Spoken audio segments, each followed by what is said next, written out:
বিশ্বনবী ছাড়া কিয়ামতের ময়দানে কেউ আমাদের জন্য সুপারিশ করতে পারবে? পাগল হয়ে যাব আমরা।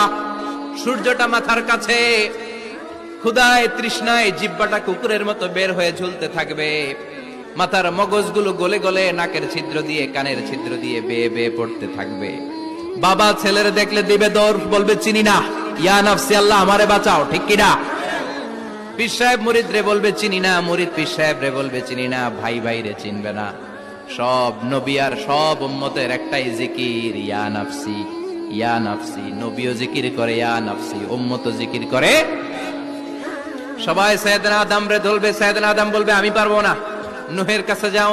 সাইয়েদনা নূহ বলবে পারবো না, ইব্রাহিমের কাছে যাও। সাইয়েদনা ইব্রাহিম বলবে পারবো না, মুসা আলাইহিস সালামের কাছে যাও। মুসা আলাইহিস সালাম বলবেন পারবো না, ঈসা আলাইহিস সালামের কাছে যাও। সাইয়েদনা ঈসা আলাইহিস সালাম বলে এত জায়গায় ঘুরে লাভ নাই, জায়গা মতো যাও মিয়া, জায়গা